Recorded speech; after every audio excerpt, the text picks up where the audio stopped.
Son, and the Holy Spirit. Dear Lord, we offer this gathering to you and ask you to bless it with your wisdom and grace. We thank you for this opportunity to be together, to grow in our love and service of you and of each other. We ask you to enlighten our minds to know what is true and just, and strengthen our wills to carry out faithfully what we come to see as our duty. May all our thoughts, words, and actions be directed to making your name and your love better known among men, for their sanctification and their happiness here and in eternity. Amen.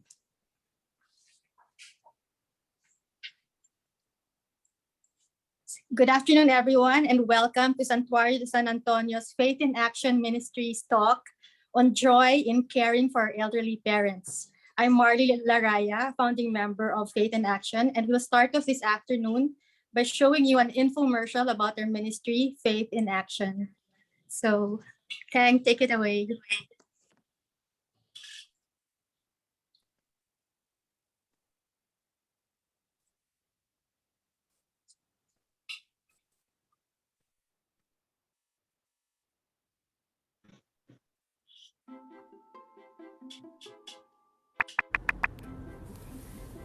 Faith in Action is a Santuario de San Antonio ministry for those 40 years old and above who are looking for a community that can serve as their home base.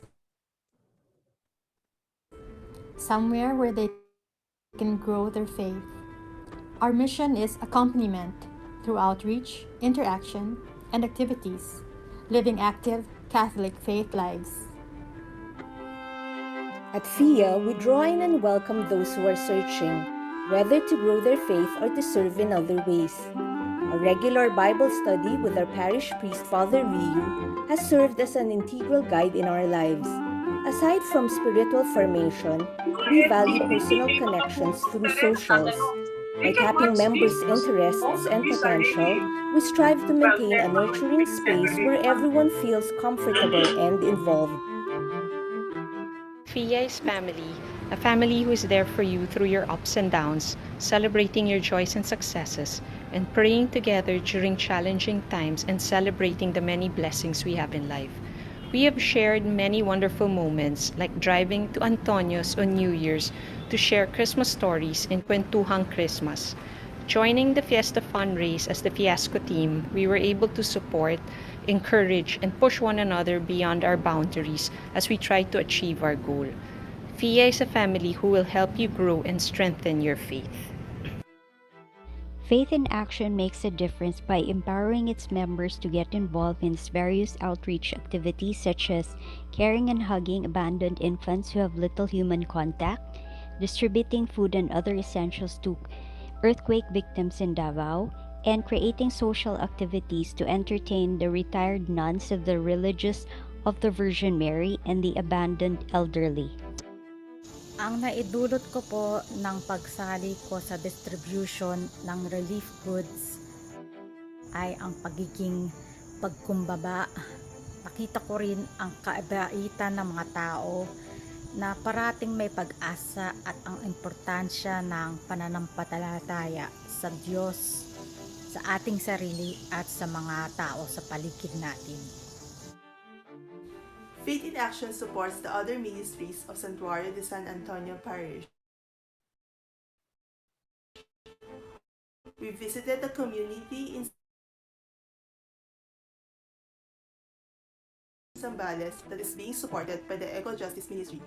During our visit, we learned about the projects that they have started to help the Aitas return to their ancestral land. To support this project, we have donated hygiene products and school supplies for the children. FIA believes in the power of intercession. As a prayer warrior, I represent FIA in the different novenas and church activities we have for the youth and for the family to intercede not only for our church but for our country as well. Being active in FIA has allowed me to become an active member of the church and has given me many opportunities to serve. Faith in Action is good. Really good. It keeps me grounded. It's about acceptance and humility. Distance and time difference won't stop me from continuing my commitment to being active and being of service to the community and to God. FIA is stronger and can continuously do more small miracles when we have more members. So I hope you can join us and make a change in this world. Kaya tara na. Thanks. Thank you, Tang. I hope you guys enjoyed that video. Now to introduce our guest speaker. Dr. Christian Cayetano is a doctor of medicine with specialty in psychiatry and is a diplomate of the Philippine Board of Psychiatry. His current practice includes St. Luke's College of Medicine, the Medical City, and the Mayo Center for Psycho-Spiritual Formation. He has worked with a variety of conditions, including depression, anxiety, mania, and relational issues, including those dealing with the elderly. Today, Dr. Christian will be talking to us about joy in caring for our elderly parents. At this life stage, many of us are finding ourselves deep into the role reversal, that of caring for our elderly parents. While some are thriving at this role, enjoying the chance to pamper their parents and regarding it an honor and pleasure of taking care of parents, for some, it's really more of a struggle. This afternoon, Dr. Christian will be talking to us regarding the dynamics of the Filipino family and will be giving us tips on how to communicate effectively with your elderly parents and also with your siblings. Dr. Christian, please go ahead and share your screen. Thank you for the kind introduction. So I'll be sharing my screen now. Can you see my screen? Yes, yes. Okay, so the title of the talk is Joy in Caring for Our Elderly Parents. So first, let's start with the Filipino family dynamics and filial responsibility. So for the family dynamics, on average, Filipino family would have 3 children. So ito medyo bago to, no? Kasi during the times of our grandparents, alam natin mas madami. But for now, the average urban family would be smaller. And the main responsibility of children would be to finish education. Some are expected to work for their families, especially those who are living in poor sectors of the community. And according to the National Migration Survey of 2018, about 12% of Filipino households would have an OFW member. So if we're talking about caring for our elderly parents, that would also mean na kung sino yung naiwan dito sa Philippines would be the one to take care of the parents.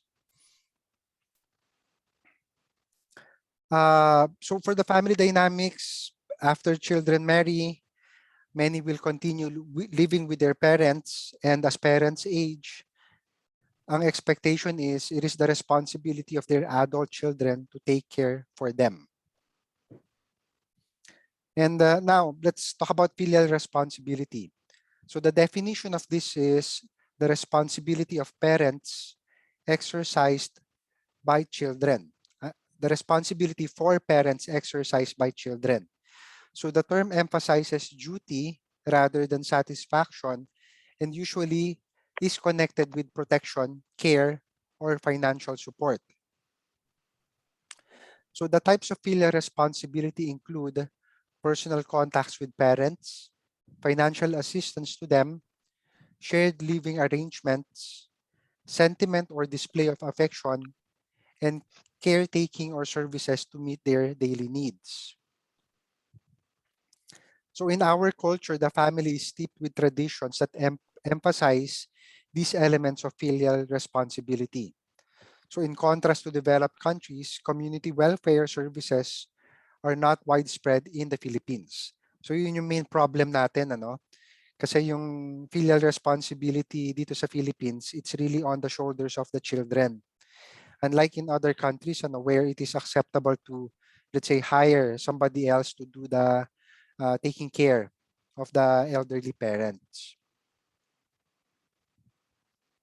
So thus, the Filipino family has been described as the most able social welfare agency that provides social, psychological, and economic support to its members. Considering na each members of the family, no, the children, especially those with families, meron din silang iba't ibang responsibilities. So now let's talk about the Filipino values. Pinaka-importante siguro, one of the most important would be generational respect, which involves a deference and obedience to anyone older. And this is very much important in our culture because disobedience and disrespect are viewed as ingratitude and invite social sanctions.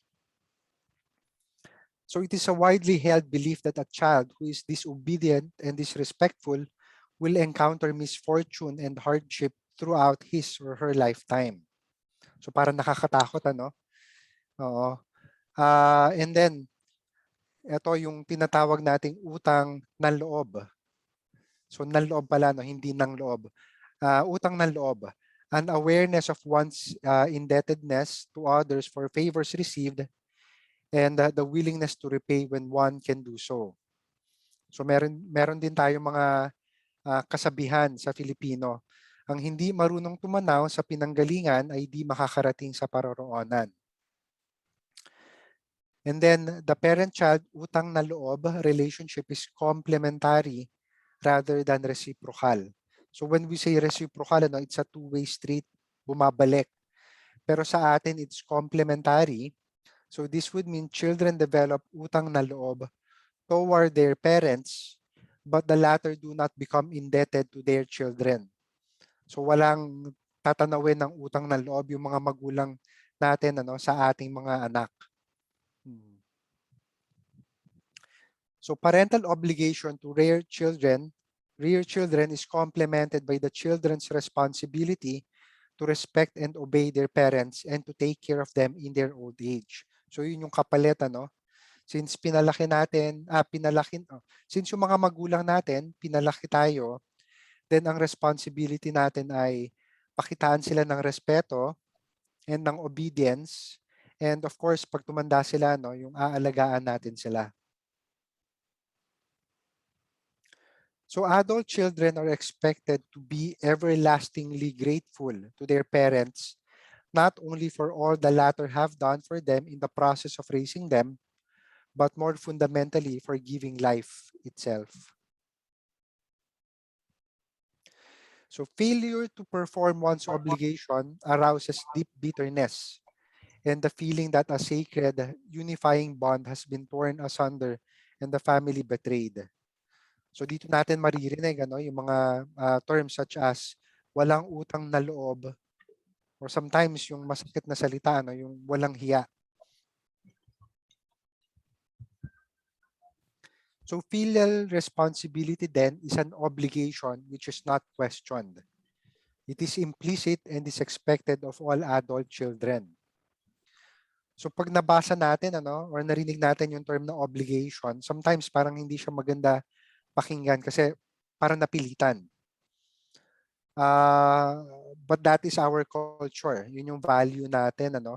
So maybe if we talk about it, if we understand what it is and what it means, baka mas maging madali na i-accept natin na it's really part of our culture. And if we accept it, parang mas gumagaan siya.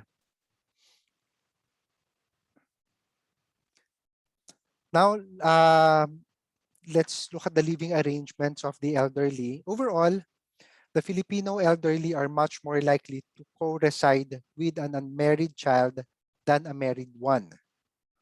Pag sinabi nating unmarried, that would mean either never married or formerly married.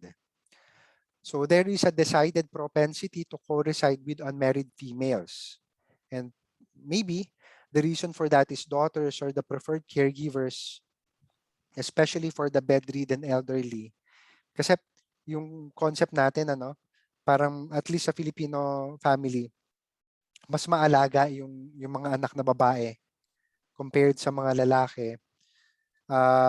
Maybe baka dahil dun sa expectation din sa society, no? Now, the next topic would be yung happiness versus joy.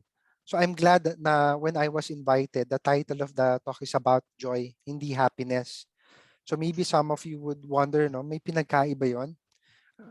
Happiness and joy, parang pareho, no? But let's take a look at the definition of happiness and joy.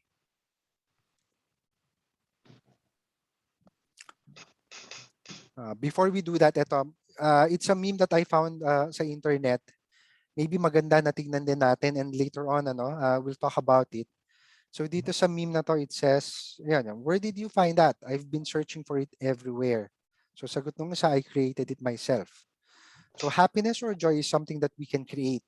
Minsan hinahanap natin, and for most of our patients, especially for us psychologists and psychiatrists, it's a common question that we always get. Yung saan ba talaga nahahanap yung happiness or joy? So it's good to know na dito sa slide na to, no, pwede pala na ma-create siya. So I guess parang I'm priming siguro everyone who's listening to this lecture na maybe baka yung mga questions na hinahanap ninyo, baka hindi ko siya mai-provide. But maybe I can help, I can help the listeners, the ones attending, na mahanap yung happiness na yon or yung joy na yon. So going back to the definitions, happiness. So it's an emotion in which one experiences feelings ranging from contentment and satisfaction to bliss and intense pleasure. So ito, maganda rin yung definition niya kasi nagre-range siya dun sa pinakamababang form, which is just contentment. Versus yung na intense pleasure such as bliss or ecstasy.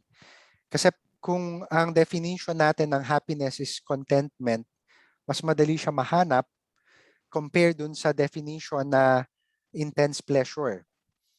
Such as, let's say, when we win a championship, when we're partying, yun yung intense joy, or I mean happiness. Pero our mind, our brain is not designed to be in a constant state of intense pleasure. Pero if we talk about contentment, I think that's more long-lasting. Now, let's go to the definition of joy. Joy is a stronger, less common feeling than happiness. So isang example nito, yung feeling spiritually connected to God or to other people. So mas siya abstract compared dun sa happiness na mas concrete kasi mas nararamdaman natin siya dun sa physical sensation ng body natin. Kalmado, relaxed yung muscles, intense pleasure, yung parang overjoyed ka, masayang-masaya. But yung joy, it's more of an abstract emotion. Causes for happiness, it is usually earthly experiences and material objects compared to joy, where joy comes from spiritual experiences, caring for others, gratitude, and thankfulness. For the emotion of happiness, it is usually an outward expression of elation. So palabas siya, no? Compared to joy, it is an emotion that is inward. So such as inward peace and contentment. And for time, happiness is usually temporary and it is based on outward circumstances. While for joy, it is long-lasting and is based on inward circumstances. So I hope na yung definition natin makatulong for us to be able to understand what happiness and joy is. So now let's take a look at this slide, which gives us some examples. So for happiness, in the midst of life's ups and downs, happiness may still be present. And for joy, serving others sometimes through sacrifice with no possible personal gain, doon natin siya nakukuha, or witnessing justice for the less fortunate, or maybe even a feeling of being close to God.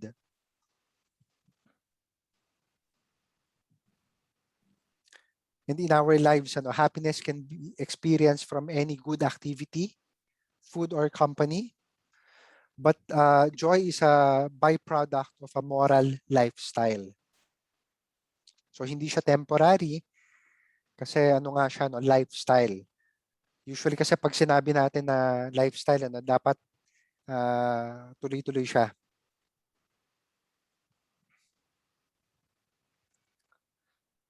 So this is a quote that says, "Joy seems to me a step beyond happiness. Happiness is a sort of atmosphere you can live in sometimes when you're lucky. Joy is a light that fills you with hope and faith and love." So that one comes from Adela Rogers, St. John's.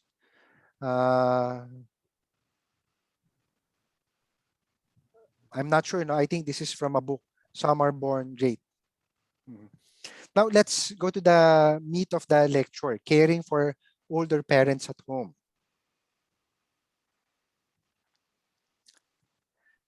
In caring for our parents, the first thing that we need to do is to assess how much care is needed.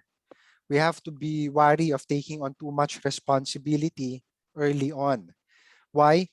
Kasi pag ginawa natin yun, lalong-lalo na pag tayo yung naatasan, yung mga siblings natin and other family members would have high expectations of us. Kaya mo palang gawin yan, bakit ngayon parang inaayawan mo? So early on, dapat sukatin na natin ano ba talaga yung kailangan ng parents natin. Kung hindi naman kailangan, then maybe baka hindi natin kailangan i-take on yung responsibility. So this is a fast-track way to become overwhelmed, and you may quickly lose sight of the bigger picture or begin to overlook your own health. So tingnan natin ano ba talaga yung kailangan ng parents. I know most of us gusto natin ibigay yung magagawa natin, which is good. But maybe we should also ask our parents, ano po yung kailangan ninyo sa amin? Maybe for them, baka meron silang mga activities na gusto pa nilang gawin on their own kasi nagiging masaya din sila doon. So kung kukunin din natin sa kanila yon, maybe baka instead of them being happy, baka mabawasan yon kasi nag-enjoy pala sila, for example, in let's say going to the grocery. Nakakalabas sila. Kung kukunin natin yung responsibility na yun sa kanila, then maybe baka hindi natin alam nababawasan pala yung saya nila, if that makes sense. Second, be realistic about what you can provide. If you know there are tasks that are out of your capacity, it is important to be honest about it with your parents, with yourself, and with your siblings. Be realistic about how much care you can provide without sacrificing your own health, your relationships, and other responsibilities. Remember, meron din tayong ibang responsibilities, meron din tayong ibang relationships. So, kailangan balance lahat yon. Third, get help when you need. Minsan mahirap ito. But we don't have to feel guilty when we ask for help. We can hire someone if it is needed, or maybe we can ask friends and relatives for help. Medyo mahirap lang siya in our times right now because of the pandemic. Before, baka mas madali, maybe we can hire a caregiver, we can hire a nurse, we can ask someone to drive our parents for their medical appointment, for example. But now that we have a pandemic, medyo mahirap siya. So, pinag-iisipan ko siya mabuti, ano kaya yung pwedeng magawa ng community for this one? Yung isa sa naisip ko is maybe baka pwede na kung meron mga support groups or maybe your community, pwede kayo mag-create ng bubble. Just be sure na yung members ng community na yon, pag sinabi nating bubble, talagang hindi sila lumalabas so that they won't be at risk for COVID-19 infection. So kung assured tayo na hindi sila nagkakaroon ng connection or contact with other people who might be exposed, then maybe within the community, pwedeng magtulong-tulungan.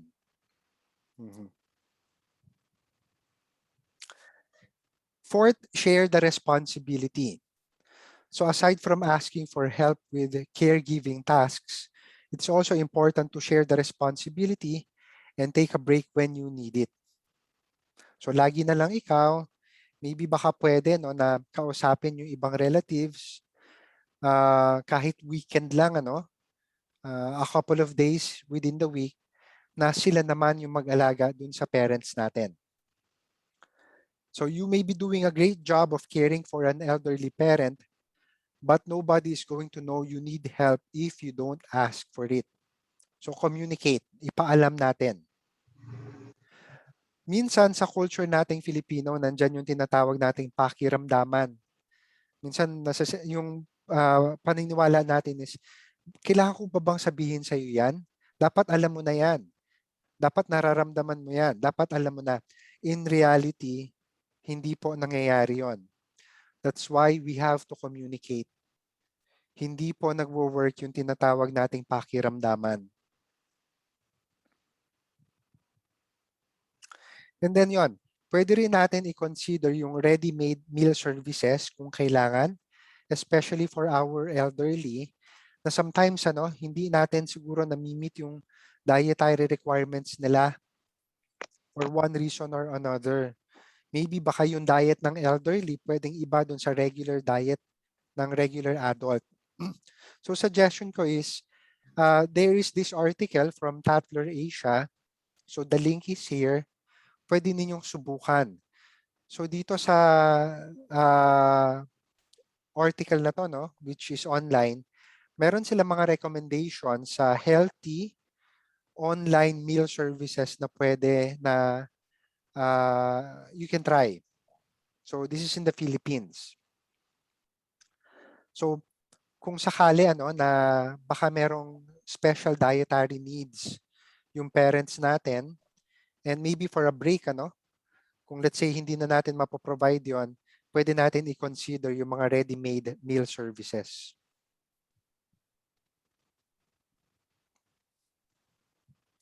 Pinaka-importante, self-care.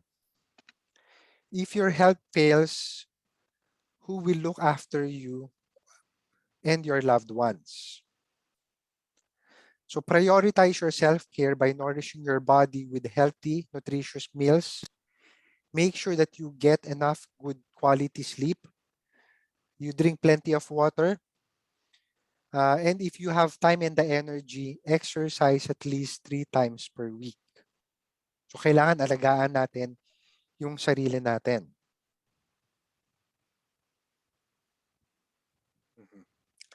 And most importantly, if you need a break or if you need help, ask for it. So i-emphasize ko siya, ask for it. Hindi po malalaman ng relatives natin, ng mga kapatid natin, na kailangan natin ng tulong kung hindi natin ipapaalam. Now, most of my patients, nagkakaroon ng problema pagdating dun sa giving their 100% all the time.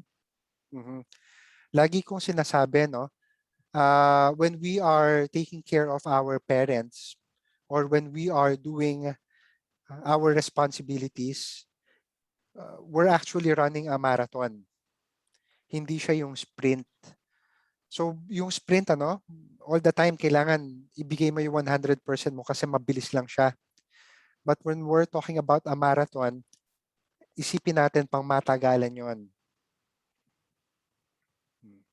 Kung gusto natin na marami tayong tao na matulungan, kung gusto natin na mas magtagal pa yung pagtulong natin sa parents natin, then we have to slow down.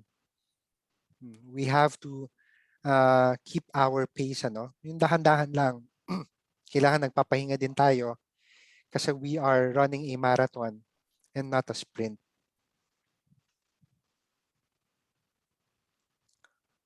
So yung references, nandito siya sa slide. I'll share this slide with Ma'am Marley, and maybe kung gusto niyo ng copy, pwedeng ihingin sa kanya. Maybe it's time na for yung open Okay. forum.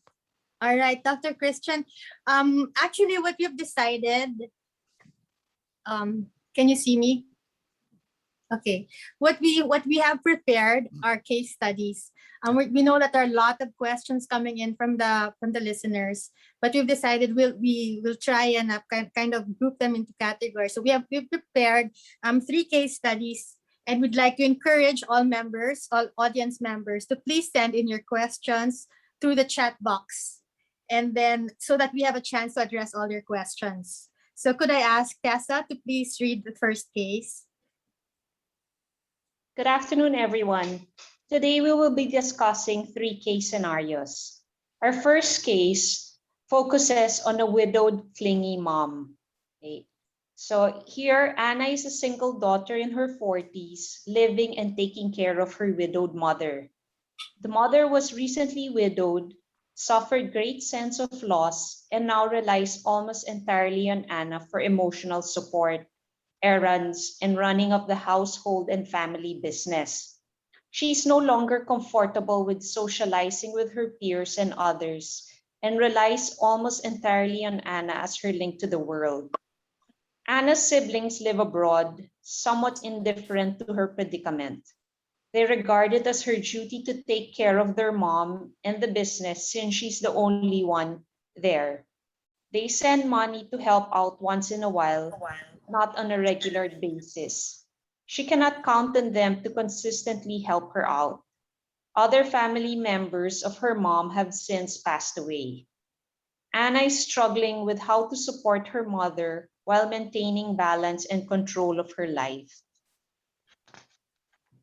Doc, did you wanna give a summary of the highlights of the case, and then we can start with the questions right after. Sige, so sandali lang. Hinahanap ko yung wait lang. So this is a case of Anna. Correct me if I'm wrong, nahihirapan siya taking care of her mom because the mom has been too dependent on her. Tama, Yeah. Yes. And then the difficulty of Anna is she can't rely on siblings and other relatives for the responsibility of taking care of their parents or their mom. That's right. Oo. Yes. So ano yung pinaka-concern kaya ni Anna dito sa mom niya?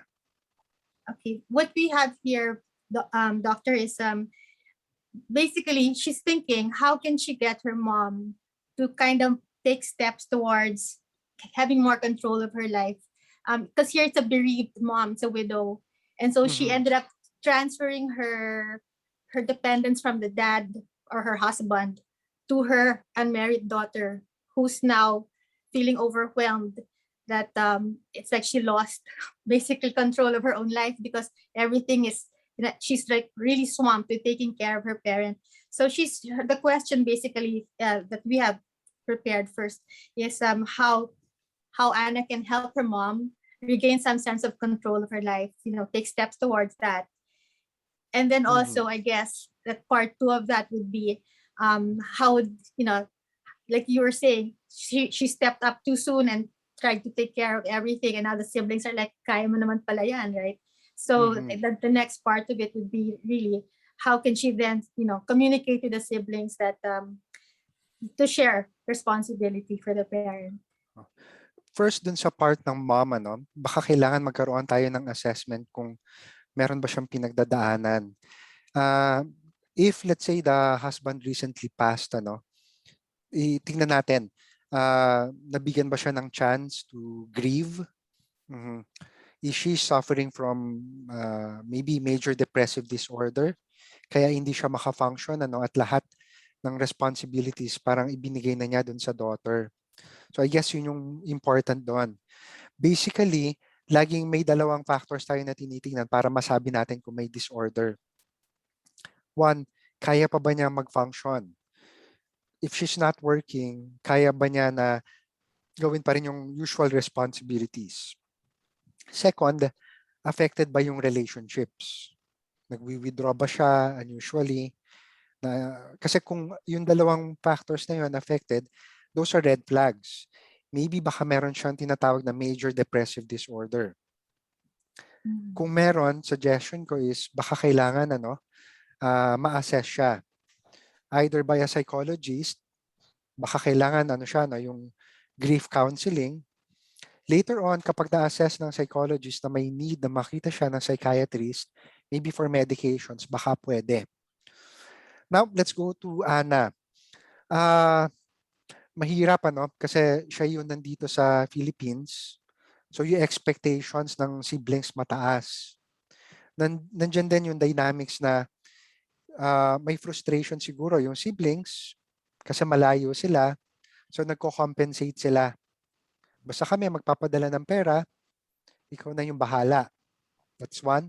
Second, minsan yung frustration nila baka napapasa din nila kay Ana. Or maybe yung guilt. Nagigilty sila, wala kami, malayo. So they feel bad. Yung feeling na yon na ta-transfer nila, na ipapasa nila kay Ana. This is quite common, yung nagagalit dun sa kapatid, sinasabihan, hindi mo inaalagaan yung magulang natin. But in reality, yung galit na yon, it's really directed towards themselves. Guilty feelings yun. So, hindi nila matanggap yun. So, yung galit, pinapasa, and then nag-overcompensate, magpapadala na lang kami ng pera. So, Ana has to learn how to communicate. Hindi ko kaya yung ako lagi. Thank you dun sa binibigay ninyo na financial support, but I need other forms of help. So, medyo mahirap in times of pandemic kasi before, madali, I can hire a caregiver. I can hire a nurse. Pwede pa din sa ngayon as long as yung mahahire na caregiver would be stay in. Okay? So, yun. Isa yun sa pwede siguro ma-consider. Or relatives. Again, the bubble. Kung assured kayo na yung ibang relatives living outside of your home ay walang connection sa iba at mababa yung risk na magkakaroon ng infection, then maybe baka pwedeng bumisita sila para alagaan din yung mom. Okay. How about Doc, in the case like in this case study, basically, in this, the siblings, because they see that Anna's doing such a good job, they're not, they're not as supportive, and it's not consistent. They're not sending money regularly, and so Anna's finding herself that not just her presence, her caregiving, but even financially, she has to cover for a lot of the times that her siblings don't come through. What is a way to approach communication with siblings that are kind of shirking responsibility just because they see you're doing so well? Isa pa yon, kapag hindi pinaalam dun sa siblings na kulang, then ang i-expect nila is kaya pala. Pwede pala na hindi mag-contribute. Or hindi regular yung padala. Of course, iba-iba yung bawat families, pero yun nga, in general sa Filipino family, medyo hindi natin pinag-uusapan yung finances. But we have to be comfortable talking about finances. Kung kailangan na i-break down sa kanila, so ito yung pinapadala ninyo, ito yung conversion rate, dito na pupunta. Okay? Baka makatulong yon. Of course, minsan medyo maselan din, especially if, let's say, they see us on Facebook na nagsha-share tayo. Kumain tayo sa, let's say, restaurant, meron tayong bagong gamit. Minsan baka isipin ng siblings, baka dyan napupunta yung pinapadala namin, hindi mo binibigay kay mommy. So yun, kailangan maging maingat din tayo siguro dun sa pag-share sa social media. Kasi minsan baka yung food na pinicture natin, hindi naman natin binili pero binigay sa atin ng friend natin. Minsan baka isipin ng kapatid, dyan lang pala napupunta yung pinapadala namin, hindi kay mommy. Okay. Thanks, Doctor. Tony, do we have questions from the audience that you'd like to share with us? Yes, Marley. Dr. Christian, somebody's asking, how does a daughter deal with a narcissistic parent? I mean, finances daw is not a problem in this case. Mahirap kapag we're talking about narcissism. Kasi by definition, a person with narcissism would parang think of her or himself highly, no? And then there's a tendency to put other people down. So yun yung niya characteristic. Hahanap siya ng mali sa ibang tao para itaas yung sarili niya, no? But sana makatulong kung iintindihin natin where this is actually coming from. A narcissistic person is actually a child who is vulnerable. So yung child na yon na takot masaktan, nagtatago siya. So lahat ito, it's meant to protect the person. Meron siyang shield na nire-raise. Matapang ako, magaling ako kesa sa inyo, ikaw puro pagkakamali. Ito yung mali mo, ito yung mali mo, ito yung mali mo. Pero in reality, mahirap siya. Pero subukan natin intindihin. Yung kamag-anak natin, sibling, parents, whoever it is, kapag may narcissism siya, deep inside, takot siya, vulnerable. Now, how do we approach a person with narcissism? Huwag po ninyong kokontrahin. The more na kinokontra, the more na yung defenses would be up. Mahirap siya, pero if a person is narcissistic, you have to learn how to stroke the ego. Mahirap siya, pero subukan po natin iparamdam sa kanya, okay, ikaw yung magaling, ikaw yung tama. That's one. Second, kung meron kayo mga ideas or suggestions, let the narcissistic person think or believe na yung idea na yun nanggaling sa kanila. Okay? So, yun lang yung mga naisip ko on top of my head, how to deal with a narcissistic person. Mahirap, pero wag ninyong kokontrahin. Try to understand. All right. To follow up on that one, Dr. Christian, are there any specific activities that you can suggest for Anna to leave her mom to do without her mom, feeling abandoned or neglected? Specific activities for Anna na pwedeng, specific activities na pwedeng ibigay ni Anna dun sa mom nila? Parang ganon? Yes, na hindi, her mom won't feel abandoned or neglected. Oh. So I guess kailangan mag-communicate muna sila, mag-usap sila. Ano yung mga activities na gusto din, willing din na gawin nung mom ni Ana. Kasi minsan baka maganda yung intention natin, pero kung iba yung dating, we won't know unless we ask. So mom, how do you feel about, let's say, doing this activity? Is this something that you can do or would like to do? Tama po ba yung pagkakaintindi ko dun sa question? Like maybe doing the household chores. Parang ganun po ba? Cooking, for example. Ma, gusto niyo ba na magluto? Is this an activity that you enjoy doing? Or would you rather na somebody else would do it for you like me?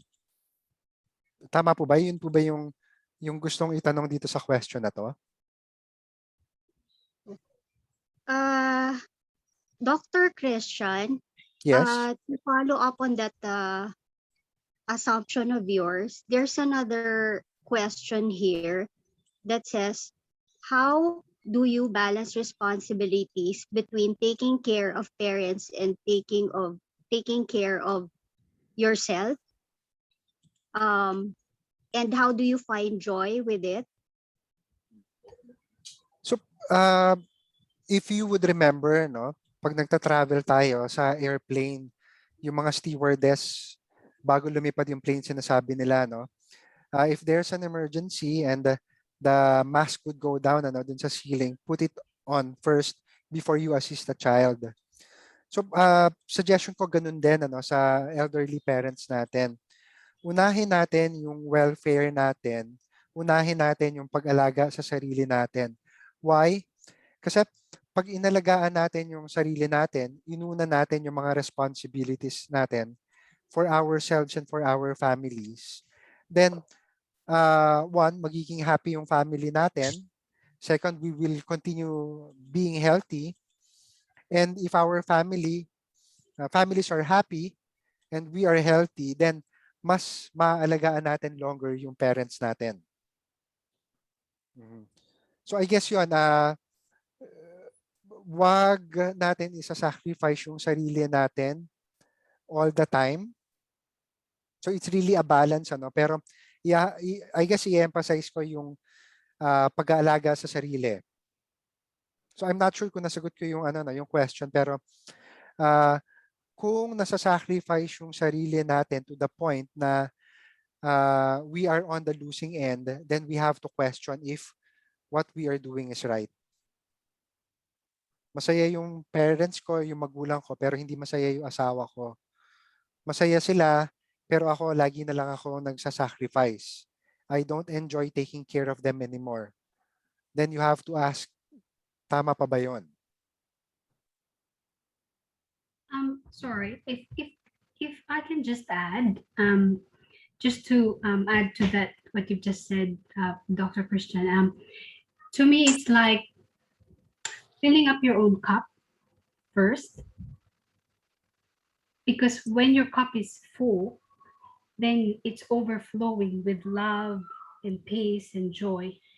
Then it's just natural for you to be able to share that love, peace, and joy with the people around you, if that makes sense to everyone. So you really have to look after yourself first. Yes. Before you can give love to others, whether it's your child, your husband, your parents, your friends. You have to be full within yourself before you can share. Because if you're not, there's nothing to share, because you yourself need it. So yeah, I just wanted to add that. Thank you Yes, so I much. agree. Sonia, I see another question that came up. Yes. How does one not go against the elderly narcissistic parent, especially when her behavior is not healthy? Okay. This is a good question, ano? Pero I think baka makatulong kung alam natin yung context. So, if it is not too much to ask without being able to identify anyone here, baka makatulong kung mabigay yung example ng not healthy behavior na yon. Doc, the one who sent the question is stating that the others, how can he or she encourage other siblings to give time to this parent, kasi hindi siya nakakagawa na, especially lahat daw sila working and living sa kanyang bahay. Oo, ang hirap noon, ano? Yeah. Pero yun, kailangan talaga na i-insist. Especially kung yung parent sa kanya nakatira. Pwede na sabihin na yun nga, yung ayaw naman na parang yung ipinapamuka doon sa ibang kapatid, but the reality is yung parents natin sa akin nakatira, 24/7 nandito ako, bawat tawag niya nandito ako, I need help. So ito yung yung hihingin ko lang, like maybe on a Wednesday, baka pwede na break ko yon for myself. Punta naman kayo to take care of mommy. Or maybe Saturday or Sunday, meron kasi akong aasikasuhin. Kung pwede, pumunta naman kayo. Last time ako yung nagbayad halimbawa dun sa medical check-up ni mommy, may follow-up si mommy, no? Next week baka pwede kayo naman yung sumama or kayo naman yung magbayad dun sa medical ano niya, bills. So yun yung mga examples, ano? Kailangan i-communicate talaga.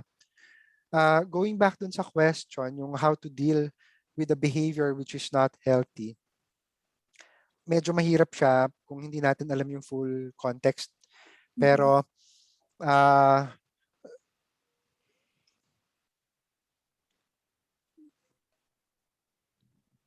paano ba sasagutin to? Huwag siyang kukontrahin ng harap-harapan, ano, na yung mali ang ginagawa mo kasi ito yung outcome. Pwede i-frame siya na parang question. Na-consider mo ba na baka pwedeng ito yung gawin?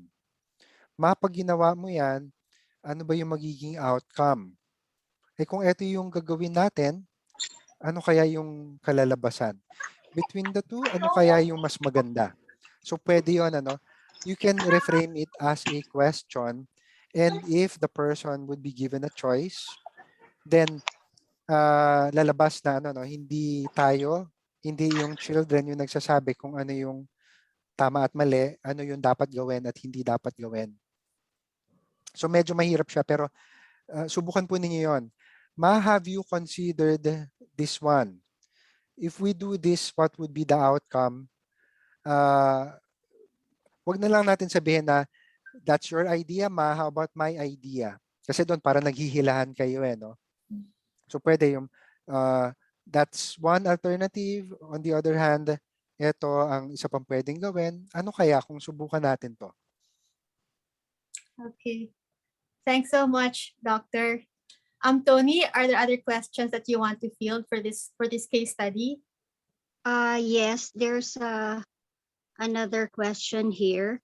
What if the mom is very strict? She wants us to follow her decisions. Like yesterday, we scheduled an antigen test for her, but we were not able to convince her. Pag ayaw niya, ayaw talaga. Ang isa na pwedeng subukan would be yung, we call it show of force. So ibig sabihin yung buong family, no, magkakapatid, sama-sama sila nakakausapin. Nag-decide kami, this is for your own good. Kailangan magpa-test kayo. So that's one approach, ano. Pagdating dun sa antigen test,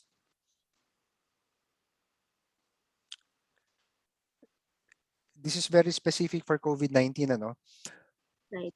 Kung sakali na ayaw, then sundin na lang talaga natin yung 14-day quarantine. Kasi sometimes ganun din yung question, if she tests positive, what can we do about it? Of course, pwede rin kasi na pag nag-positive, ano, then magpa-follow yung iba na pwedeng medical test like chest x-ray. Kung ayaw ng antigen test, maybe baka natatakot kasi no, na magpa-positive, at maybe baka natatakot na pag nag-positive, kukunin siya sa bahay at ilalagay sa quarantine facility, no? Minsan ganun kasi yung fear. Follow the 14-day quarantine kung ayaw talaga. Kung willing yung mom ninyo or kung sino mang relative na may possibility na nagka-infection, ano, na magpa-chest x-ray, then suggestion ko is doon na lang muna, chest x-ray. Why chest x-ray? Kasi pag merong pneumonia, that is an indication for hospitalization. Especially for elderly parents, ano, or patients.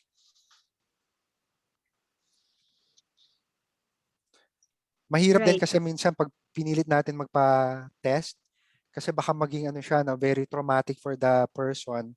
Hindi niya malimutan yung experience na yon, magkaroon ng trauma.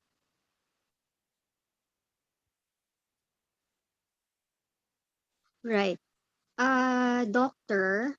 Christian, Yes. somebody is asking regarding this authoritative, manipulative, narcissistic sick parent who's living with the youngest son. How can he convince the father to live separately with the caregiver in another house within the compound? The problem is he keeps on coming back to the house of his son. Dito sa example na to, no, ang naiisip ko is yung tinatawag nating sense of control. So it seems to me like the person wants to be in control, and that's why there's a tendency for him to be manipulative. Mahirap kasi yun yung issue niya, yung sense of control. I would assume na when this person is younger, sanay talaga siya na lahat ng bagay kontrolado niya. So it becomes an even bigger problem kapag yung person na to nag-retire. Kasi kung wala na siyang pwedeng pakialaman dun sa trabaho, ang papakialaman niya this time would be yung lives nung, let's say, yung children. So actually, Doc, that's a good segue for the next case that we have on demanding elderly parents. So let's probably at this point move to case study 2 and then talk about the domineering parents and their tendencies. All right, Tessa, please. Yeah, case 2, it's something most of us are familiar with because it's dealing with demanding elderly parents. So in the scenario, Bob and his sister Carol have parents who have always been breadwinners since their adolescent years. Now sickly in their old age, the parents are just as demanding and domineering as in the past, never changing their mindset that they are always right. It's my house, my rules. And this has led both Bob and Carol opting to live away from the family home in their own apartments. So each time the siblings get a call from their parents, it is to demand for one errand to another to be done immediately. Hence, both siblings have almost stopped taking their calls. While Carol has a corporate job, Bob still works with the father in the family business. Although he has taken his MBA and has good ideas that could improve the business and its prospects, his father will hear nothing of it and insists on his way. Bob feels trapped working there but cannot let go because there's no one else to leave the business to. Okay, so this is a case of a demanding parent. Background, mukhang nung bata pa na talagang always in control. That's one example of a trait na made them very successful, pero double-edged sword siya. So nakatulong para sa person na maging successful, but I am sure it has been difficult for the people around the person. So yun, laging may struggle for control. And if we go back dun sa Filipino culture natin, in reality, tayong mga anak, we don't really outgrow or outlive we don't outgrow our parents. Kahit na adults tayo, doctor, lawyer, yung parents natin will always see us as their children. So it's true, even for us mga professionals, pagkausap yung parents, talagang bata pa din ang tingin. So medyo mahirap i-tackle yung ganitong case. Kasi minsan ang question lagi is ano yung magagawa namin para mabago yung parent, But as psychiatrists and psychologists, when we go to therapy, laging nire-remind namin yung mga patients namin, focus on the things that you can control. Hindi natin kontrolado yung ibang tao, kahit sabihan natin sila ng gagawin, sila pa rin yung masusunod, So kung doon tayo magfo-focus sa kung ano yung pwede nating magawa para magbago yung isip nung the other person, we will be disappointed. So yun, may possibility baka hindi ninyo magustuhan yung sagot ko, kasi babalik pa rin tayo doon sa kung ano yung kaya nating kontrolin. And in reality, ang kaya lang nating kontrolin is how we react to the other person. Do not make it a goal to change the other person because that would be impossible. If you push it, if you try to do it, the more that the other person would push you back. Okay, especially for narcissistic and very controlling parents. If you try to regain control, the more na hihilahin yon ng other person. So if let's say the name is Bob, tama?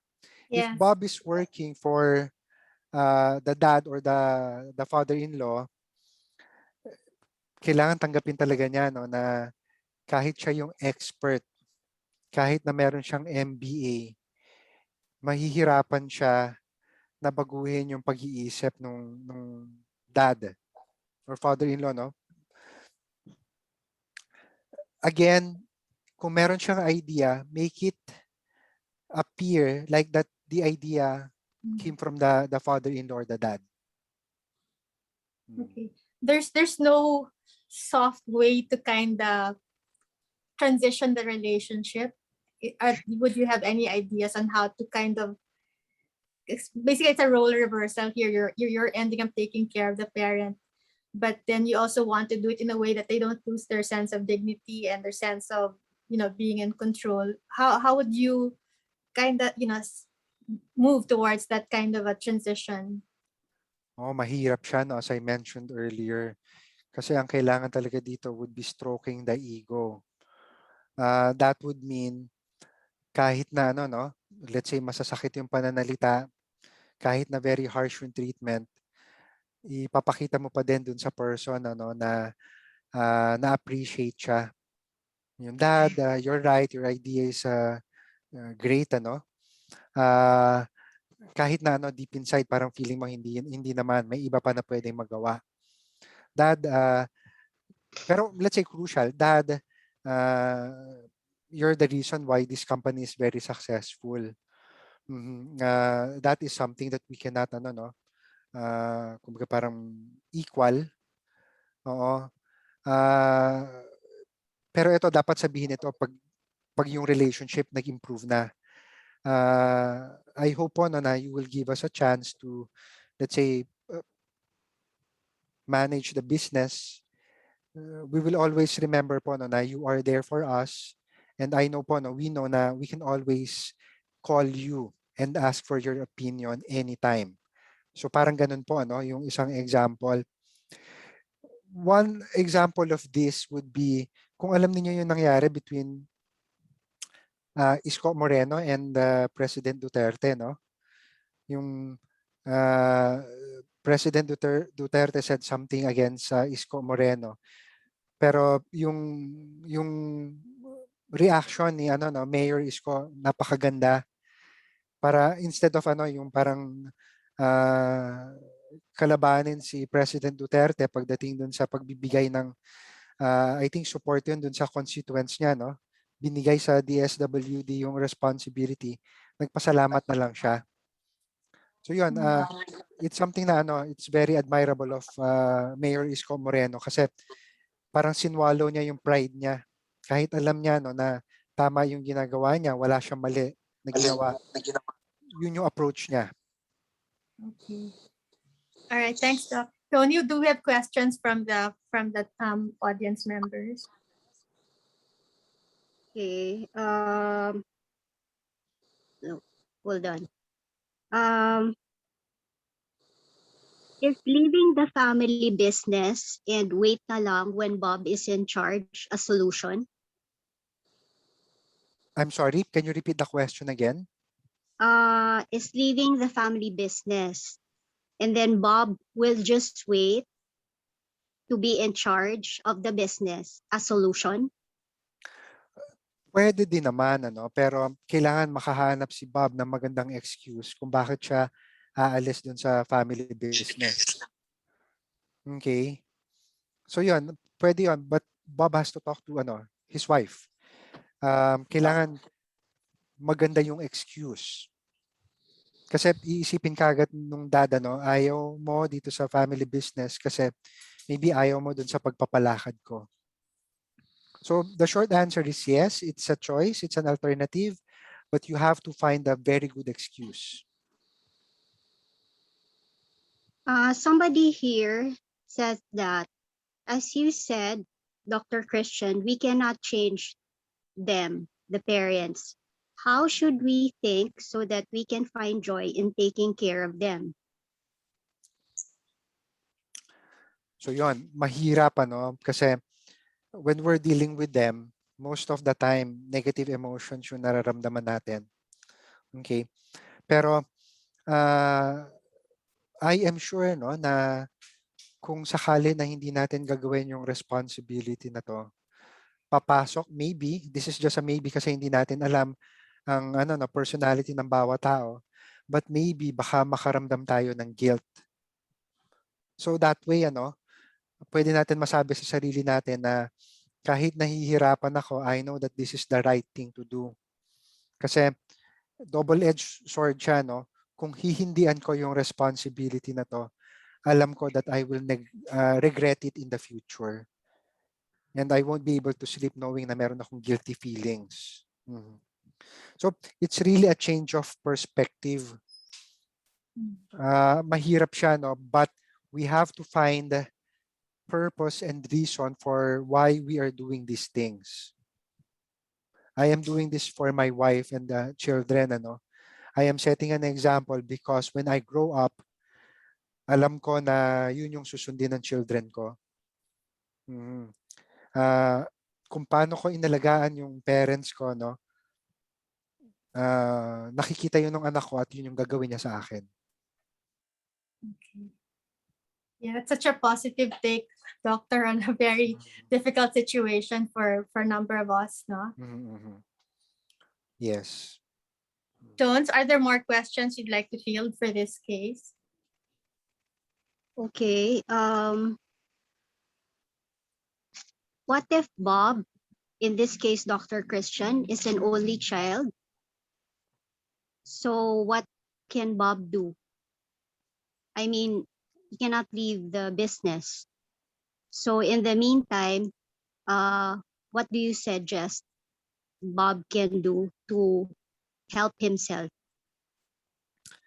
Well, yun dun sa case niya, nahihirapan siya kasi meron siyang mga gustong i-implement siguro dun sa business, decision making maybe or maybe policies na laging ino-override siguro, ino-overrule ng dad nila. Yun yung pagkakaintindi ko, correct me if I'm wrong. If that is the case, then kailangan talaga i-let go lang niya. Kasi kung ipipilit niya, mahihirapan siya.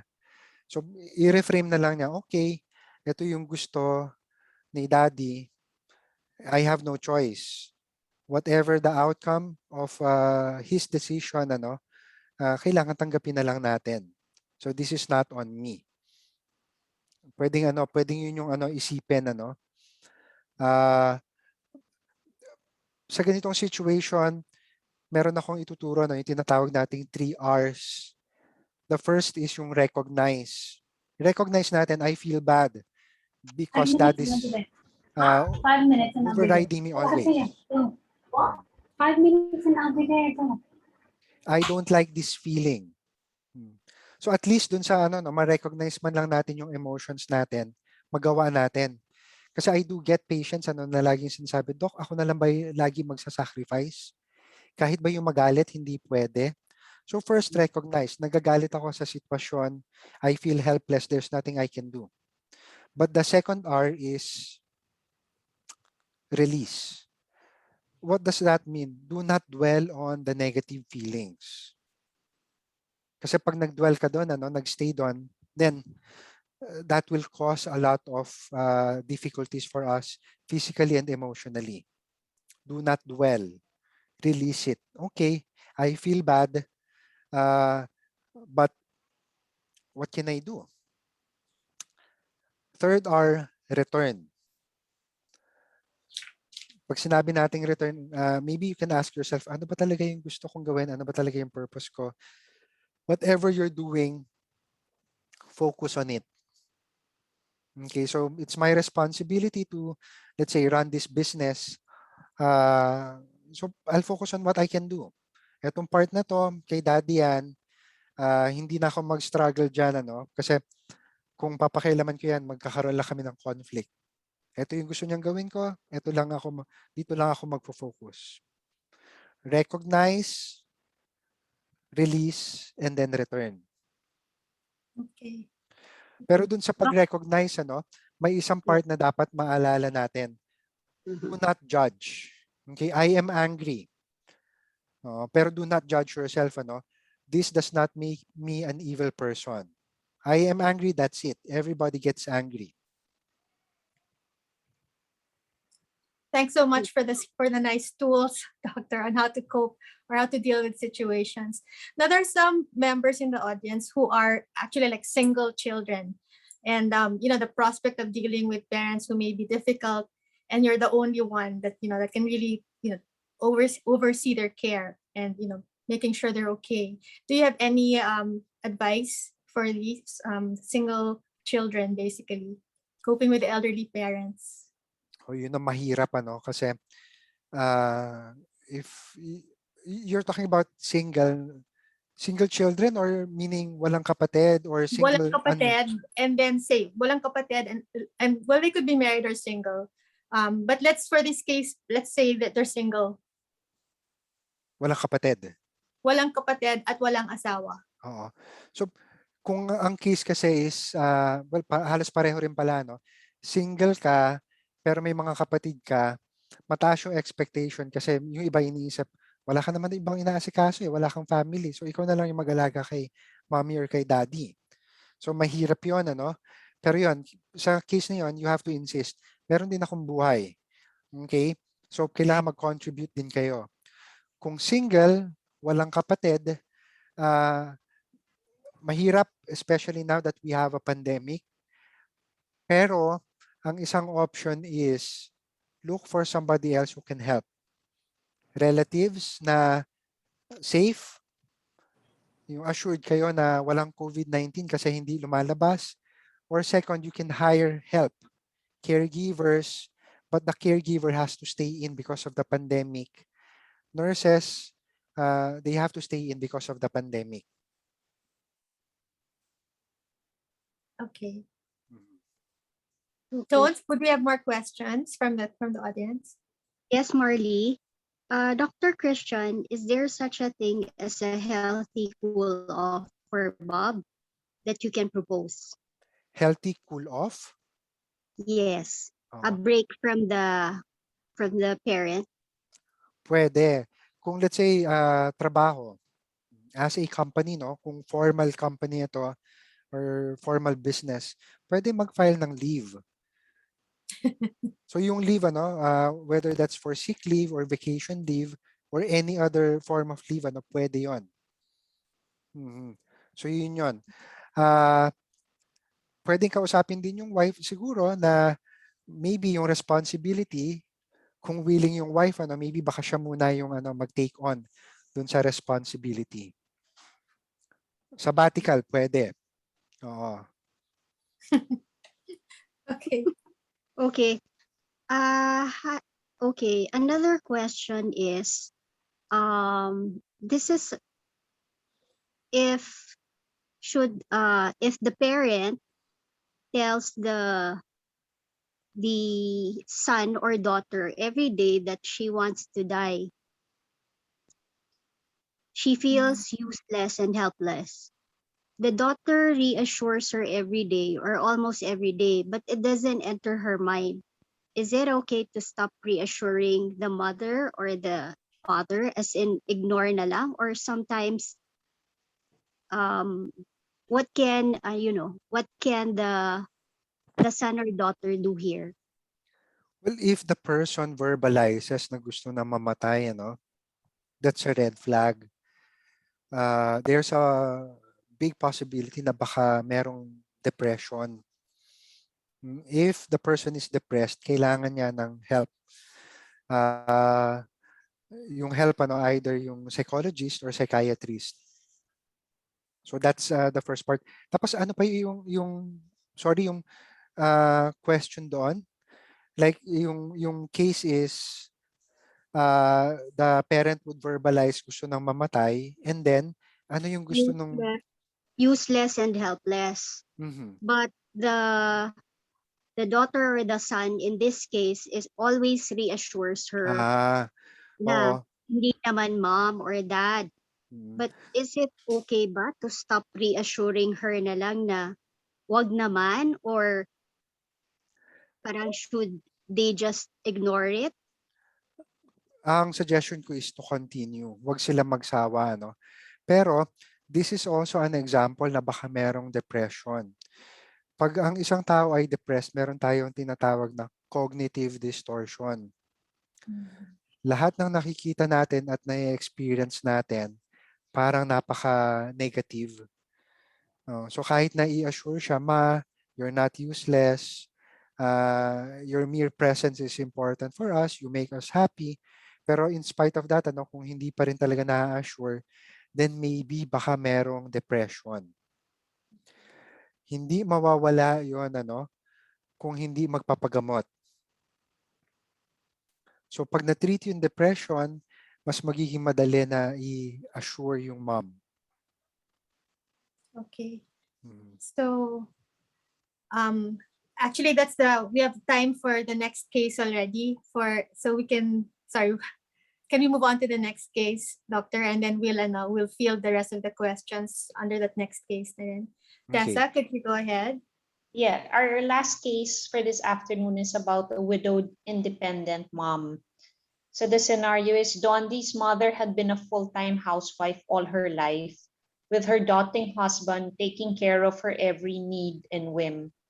She was a nurturing wife and mother to her children when her husband suddenly died unexpectedly. She all of a sudden switched mode and didn't want to take responsibility of the family, feeling her role was done. Dondi and his siblings do not have the ideal relationship and have been struggling with sibling rivalry all their adult lives. When their mother gave up the family home, each had to find a place to live on their own. All his efforts to try to bring the family together have been futile. Since their mom has been absent to them, his siblings now have opted to live their own lives. Adjusting to independent living and costs attached to this has been difficult for Dondi and has called for help from his mom. Yet his mother has been firm in her stand that it is their turn to support her, especially financially. Okay, so dito sa case na to, medyo mahirap kasi babalik pa rin tayo dun sa Filipino culture. Similar dun sa lecture kanina. There are some parents, especially elderly parents na parang ganun yung pananaw. Tapos na yung responsibility ko, ako naman yung dapat ninyong alagaan,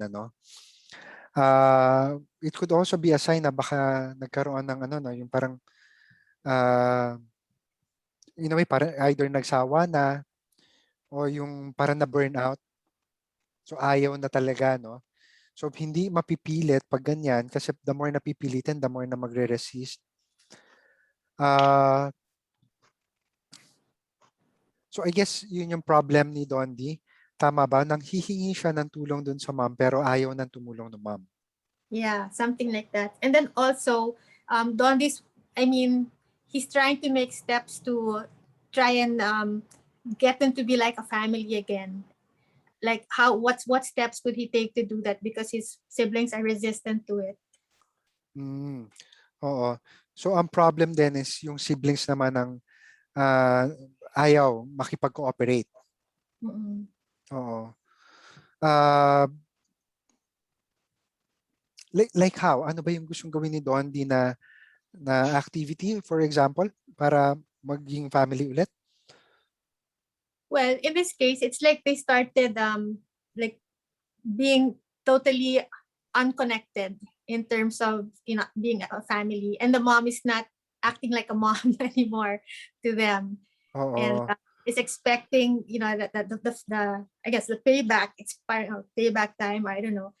So that's kind of like the situation. So kailangan tingnan natin yung family. Kasi kung nirelinquish ng mom yung role na yon, then kailangan merong pumalit. Ang question lang is, si Dondi ba yung kinikilala ng family na magte-take on dun sa role na yon?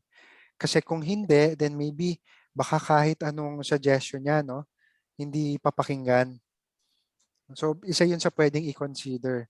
Maybe baka merong ibang members ng family na gusto na mag-take on dun sa responsibility or role na yon.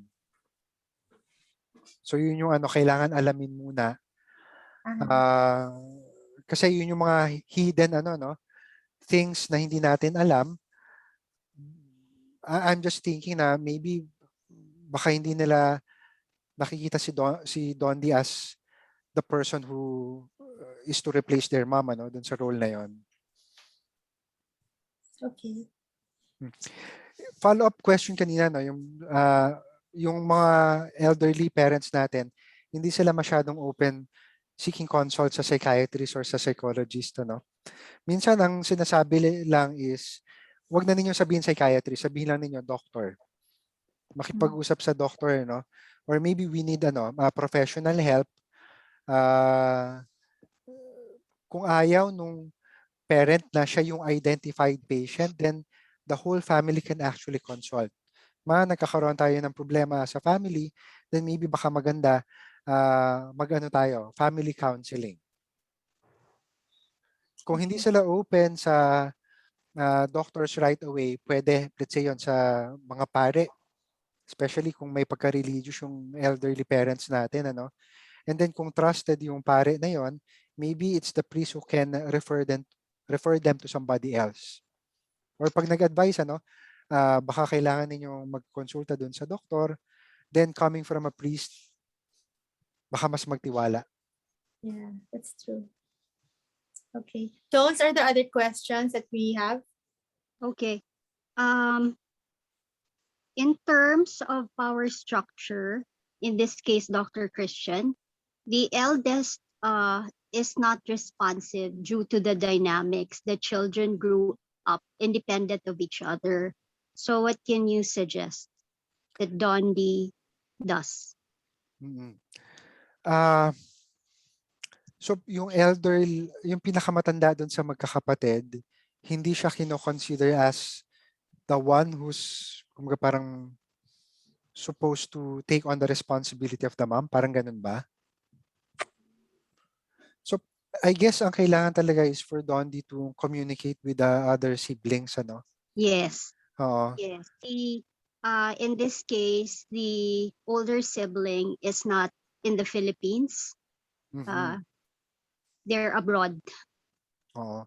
So yan, kailangan talaga na i-communicate yon. Maybe kahit nasa abroad, kailangan pa rin i-communicate na or kausapin yung pinakamatanda. Kasi minsan baka hindi nga pinag-uusapan, yung pakiramdaman lang. Alam nung pinakamatanda na nasa abroad siya, pero hindi niya nire-recognize yun, Maybe baka iniisip pa rin niya, maybe baka iniisip niya na since siya yung pinakamatanda, baka kailangan sa kanya pa rin manggaling. Parang ganon. So, communicate. Sabihin niya dun sa mga kapatid, ano ba yung idea niya, and then ask them kung nag-agree sila dun sa idea na yon. As a family, ano ba yung goal nila for their mom and for each one, Like maybe baka iba-iba kasi ng definition ng family cohesiveness. Maybe baka iba-iba ng definition kung ano ba yung family. Or maybe in the beginning, baka ayaw nila yon. Baka mas comfortable sila living separate lives. Kaya nagre-resist. If that's the case, Dr. Christian, that the siblings are leading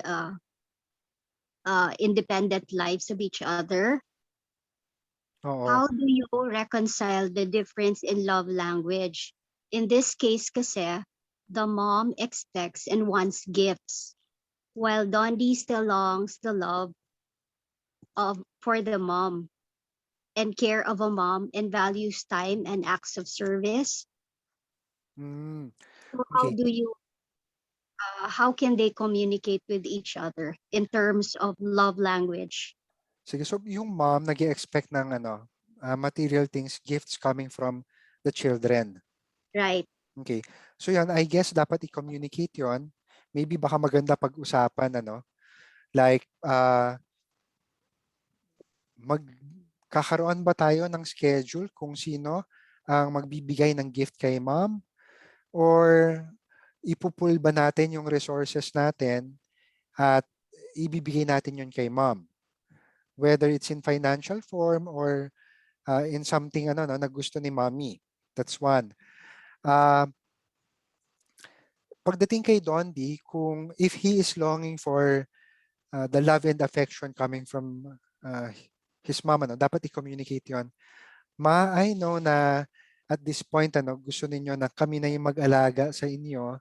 Ayaw na ninyo na mag-take on ng responsibility. Pero ma, is it okay if I request just one day per week that I can spend time with you? We can have maybe lunch or dinner, talk about anything under the sun. I just want to be with you. Of course, kailangan siguro alamin din natin ano ba yung love language na kailangan ni Donnie. Kasi yung example na yun, I'm assuming na enough na sa kanya yun, yung just spending time with the mom, talking to each other, sharing a meal. Okay. Thanks, Doctor. Really nice thought na very small steps can actually get you to where you want to get to eventually. It doesn't have to be super grand gestures. Go ahead, Tones. Right. Dr. Christian, Yes. this question pertains about President Duterte, since you mentioned him. But that's our closing question now. We're almost hitting 6:30. Since you touched on the president, who is a senior citizen, 77 years old, can you give us your opinion about his real personality? It was really hard for me to explain when asked several times by my 8-year-old grandson, as I cannot help it, that he heard some foul words from our leader. I just told them oftentimes the president's job is stressful, but I guess he is not convinced. He lives with me, my wife, and an elder senior citizen. You may or may answer it. Thank you so much, Dr. Christian. Okay. Sige, so thank you for the question. Of course, as a professional, I don't think pwede ako magbigay ng opinion regarding another person's personality kung hindi ko siya na-examine or na-interview personally, So not just for the president but for anyone. So pagdating doon I won't be giving my opinion about it because I think it's very unprofessional. Pagdating doon sa concern about let's say the child who asked bakit ganon yung behavior ng president, there are some questions na walang sagot. Maybe enough na yung question yung sagot doon sa question pero pwede rin sabihin na there are things that we can't understand. Iba-iba tayo ng personality. Maybe that's the personality of the president. But that does not mean na susundin mo yon or gagayahin mo. Pwede rin sabihin ng parent kung ano yung personal opinion niya na yun, maganda yung explanation. Maybe baka na-stress. That's why ganun yung mga words na lumalabas sa kanya. But of course, I can only guess because I don't know the president personally. Parang ganon. Okay. Thanks so much, Doctor. Are there other words you'd like to have to close this talk or this discussion, like last remarks? This is what I tell my patients, focus on the things that you can control. Don't make it a goal to change other people because that would be impossible and that will just disappoint you. Mahirap kasi minsan pag nag-focus lang tayo dun sa kaya nating kontrolin, minsan may mga nagsasabi, Dok, ako na lang ba yung lagi magsasakripisyo? Kapag ganon, ang suggestion ko is look for meaning. Create your own meaning. Mahirap siya, pero I think yun yung kagandahan sa lahat ng nilalang na ginawa ng Diyos. Tayo lang ang pwedeng gumawa ng sarili nating purpose at meaning. Okay, so yun. Remember dun sa meme na pinakita ko, if we're looking for joy and happiness, we cannot find it outside of us. We can only find it inside and we can create it. Okay.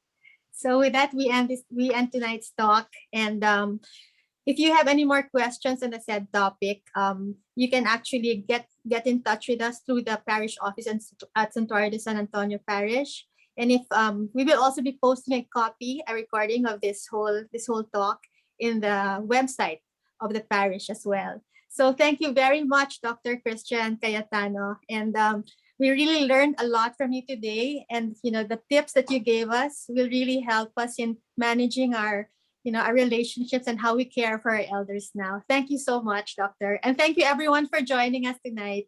Have a good night, everyone, and God bless you. Thank you for having me. Thank you. Thank you. Thank you. Thank you. Good night.